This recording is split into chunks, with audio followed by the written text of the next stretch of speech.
ছাত্ৰ ছাত্ৰীসকল মই মৌচুমী তোমালোক সকলোকে জোনাক মৌচুমী ইক' ক্লাছলৈ স্বাগতম জনাইছোঁ। আজিৰ ভিডিঅ'টোত আলোচনা কৰিবলৈ লৈছোঁ BA 4th semester economics major Dibrugarh university and BA 2nd semester economics major Guwahati ইউনিভাৰ্চিটিৰ এটা টপিক আছে আৰু টপিকটো হৈছে ষ্টেণ্ডাৰ্ড ডেভিয়েশ্যন। আজি আমি ষ্টেণ্ডাৰ্ড ডেভিয়েশ্যনৰ যোনটো কনচেপ্ট হয় সেই কনচেপ্টটো শ্বৰ্টকাট মেথড ইউজ কৰি পেলাই কৰিম আৰু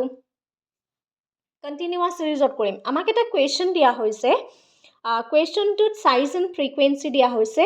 চাইজ পেটাৰ্ণ মিনছ যিটো আমাৰ ক্লাছ ইণ্টাৰভেলবিলাক দিয়া থাকে 0 to 2, 2 to 5, 2 to 4, 4 to 6, 6 to 8, 8 to 10, 10 to 12। ইয়াৰ এগেইনষ্টত যিটো ফ্ৰিকুৱেঞ্চি বা নাম্বাৰ্ছ আছে সেইটো হৈছে 2, 4, 6, 4, 2 and 6।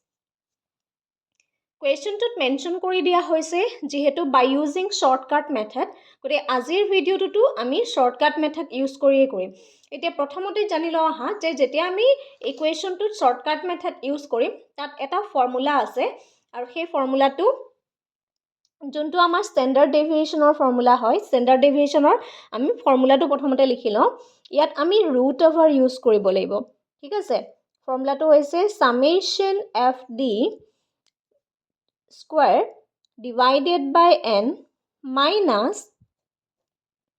সামেশ্যন F D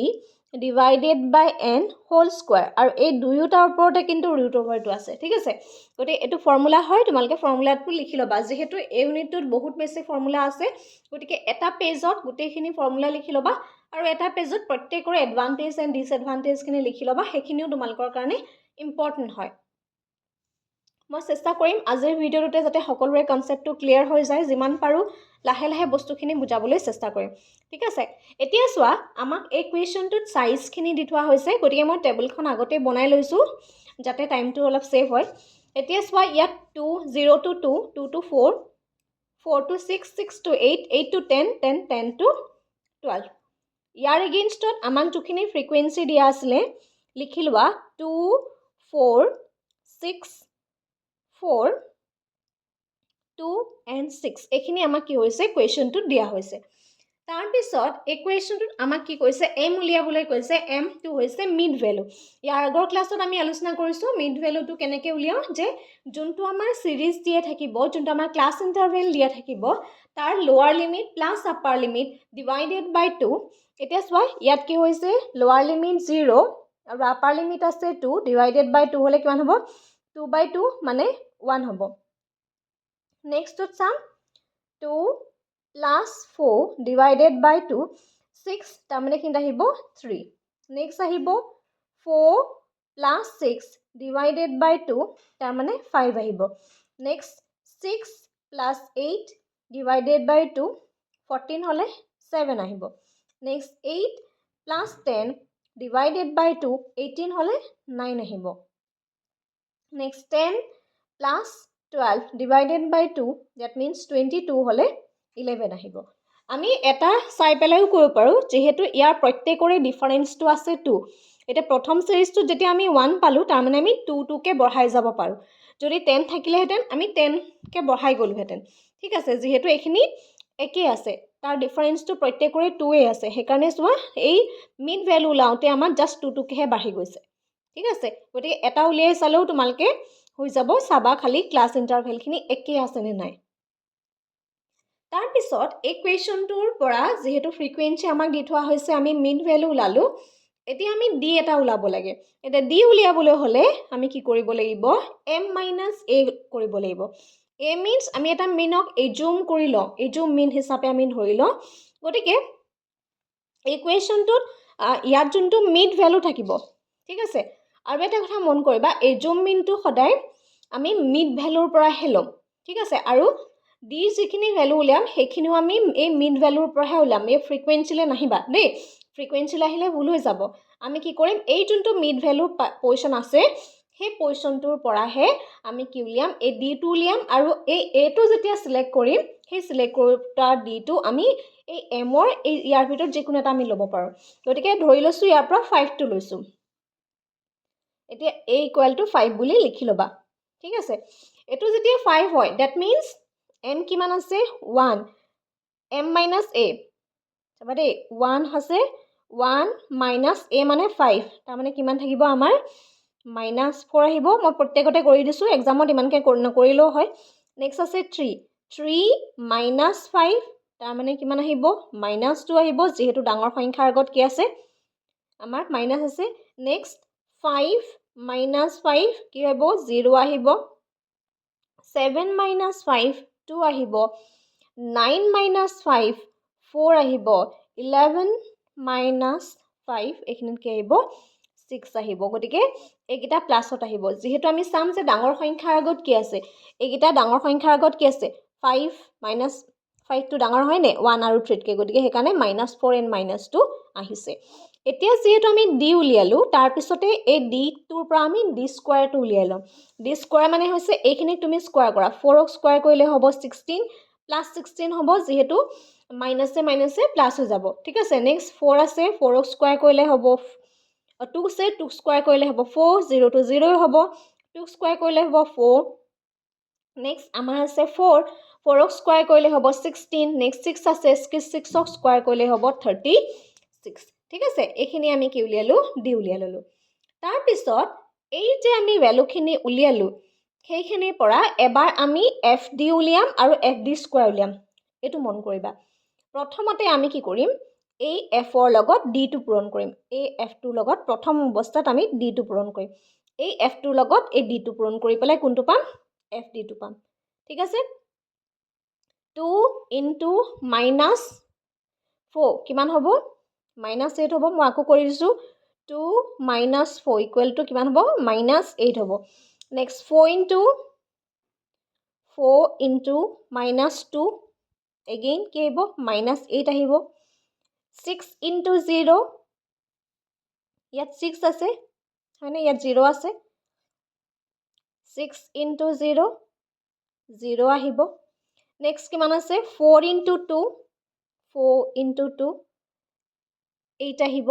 next 2 into 4 again 8 আহিব 6 into 6 36 into 6 হলে 36 হ'ব ঠিক আছে তাৰ পিছত কামটো হৈছে যে সামেশন fd এতে এই যিমানখিনি ভ্যালু পালো সেই ভ্যালু কিটা আমি কি কৰিব লাগিব সামেশন কৰিব লাগিব যোগ কৰিব লাগিব ঠিক আছে এতে এপিনে 36 আৰু এপিনে 16 প্লাস 16 আৰু এপিনে 16 দ্যাট মিন্স এইটা মাইনাস ক্যান্সেল হৈ যাব আলটিমেটলি এখিনি কি থাকিব অনলি 36 থাকিব এখিনি যোগ বিয়োগ কৰি ললে আমি কি পাম 36 পাম দ্যাট মিন্স সামেশন fd আমি কিমান পালো 36 পালো তাৰ পিছত কি কৰিব লাগিব সামেশন fd স্কয়াৰ তাৰ মানে এটো f টো থাকিবই নহয় এই f টোৰ লগত এগেইন আমি কি কৰিব লাগিব এই d টো মাল্টিপ্লাই কৰিব লাগিব ঠিক আছে এই দুটা মাল্টিপ্লাই কৰি আমি fd পালো আৰু এই f টোৰ লগত d স্কয়াৰ মাল্টি কৰি fd স্কয়াৰ পাম আকৌ চাবা 2 into 16 এটো কৰিব লাগিব দেই 2 into 16 কিমান হ'ব 32 4 into 4 কিমান হ'ব 16 ঠিক আছে 6 into 0 0 আহিব next 4 into 4 into 4 16 next 2 into 16 2 into 16 32 আহিব next 6 into 36 6 into 36 হলে 6 13 21 that means 216 ঠিক আছে তাৰ পিছত এটোক আমি কি কৰিব লাগিব সামেশন fd স্কয়াৰ ইয়াত যিমান কিটা ভ্যালু পাম এই ভ্যালু কিটাক আমি আকৌ প্লাস কৰিম বুজি পাইছা কি কৈছো এই গুটেই ভ্যালু কিটাক যেতিয়া তুমি প্লাস কৰিবা 2 8 10 ওকে হলে 2 আহিব পিনে 4 5 8 9 11 12 11 হ'ব 1 আহিব এপিনে 3 আহিব 312 ওকে এখানে সামেশন fd স্কয়ার কৰিলে হ'ব সামেশন fd স্কয়ার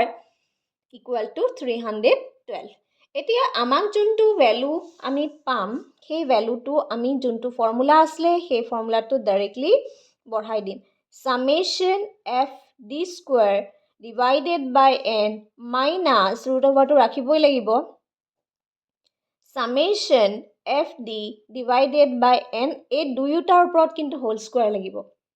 ঠিক আছে আৰু এটা কথা ইম্পৰ্টেন্ট নাম্বাৰ যেহেতু আমাক নাম্বাৰ লাগিব n টু কৰ পৰা n টু আমি যিমানখিনি আমাক ফ্ৰিকুৱেন্সি দিয়া হৈছে এই ফ্ৰিকুৱেন্সিখিনি আমি প্লাস কৰিম ইয়াত কিন্তু তোমালকে মিড ভ্যালু প্লাস নকৰিবা ঠিক আছে মিড ভ্যালু প্লাস কৰি পেলাই আমি n টু নাপাও আমি কি কৰিম যোনখিনি ফ্ৰিকুৱেন্সি আমাক দিয়া হৈছে সেই ফ্ৰিকুৱেন্সিখিনিহে আমি প্লাস কৰিম এইখিনি প্লাস কৰিলে পাম 10 16 24 ঠিক আছে আমি 24 পালো এতিয়া ভ্যালু গিটা বঢ়াই দিম ভ্যালু গিটা যেতিয়া বহাম চাবা summation f d square value টু কিমান পালো 312 divided by n কিমান পালো 24 ঠিক আছে মাইনাস কৰি পেলাই summation f d square value টু কিমান পালো 36 আৰু এটো 24 এটো ওপৰত হোল স্কয়াৰ কৰিব লাগিব ঠিক আছে সাইডত লিখি দিছো চোৱা এটো কাটা যাব ডাইৰেক্টলি আমাৰ এটো কাটিলে হ'ব 13 24 24 বা কাটলে 13 হ'ব 13 তো কেনেকৈ পাইছো 13 ঠিক আছে এটো স্কয়াৰ কৰা 36 ৰ স্কয়াৰ টো হৈছে 1296 আৰু এই স্কয়াৰ বিলাক 100 মানলৈকে মনত ৰাখিলে ভাল বিভিন্ন ধৰণৰ কম্পিটিটিভ এক্সাম বিলাকত দিলে আগলে সহায় হ'ব 24 ৰ স্কয়াৰ টো হৈছে আমাৰ 576 ওকে নেক্সট স্টেপত 13 একিটা ডিভাইড কৰিলে পাবা 2.25 ঠিক আছে that means to minus hobo minus hole hoi pela hobo 10.75 eta 10.75 or ei juntu root over to ase root over to jodi ami otorai diu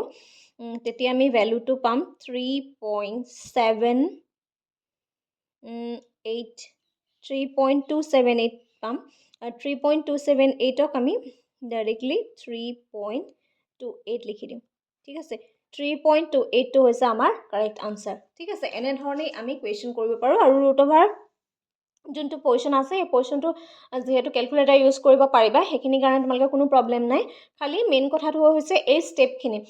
স্টেপখিনি কোনো কাৰণতে স্কিপ নকৰিবা ভালদৰে বুজিবা যাতে কোৱেশ্চনটো ওভাৰলেপিং নহয় এটা এনে ধৰণে দৰকাৰ হলে পাৰি লবা যাতে ইটু লাইনৰ লগত হিটু লাইন তোমালকে নিমিলুৱাগে ঠিক আছে ধৰি লৈছো ইয়াত 4 আছে তুমি মাল্টিপ্লাই কৰিছা এটো 2 লগত ঠিক আছে তেতিয়া কিন্তু ভুল হৈ যাব এটো গতে ক্ৰস নকৰিবা মানে যাতে প্ৰত্যেকটো লাইনৰ লগত তোমালকে এখিনি মাল্টিপ্লাই কৰিব পাৰা হেতু যাবা আৰু বুজি পালানে কোৱেশ্চনটো এটা কমেন্ট কৰি জনাবা আৰু যদি আমাৰ কমপ্লিট কোৰ্সত জয়েন হ'ব বিচাৰিছা স্ক্ৰিনত যোনটো WhatsApp নাম্বাৰ দিয়া আছে তাত তোমালকে কন্টাক্ট কৰিব পাৰিবা আৰু গুটেই পেপাৰ কিখনৰ প্ৰত্যেকটো ইউনিটৰ নোটস এণ্ড ভিডিওস বিলাক লাভ কৰিবা আৰু যদি কিবা ডাউট থাকে ডাউট থকা কোৱেশ্চনো আমালৈ শেয়াৰ কৰিব পাৰিবা আৰু আমি হেখিনি তোমালকক সলভ কৰি দিবৰ কাৰণে চেষ্টা কৰিম আজিৰ ভিডিওটো ইমানেই ধন্যবাদ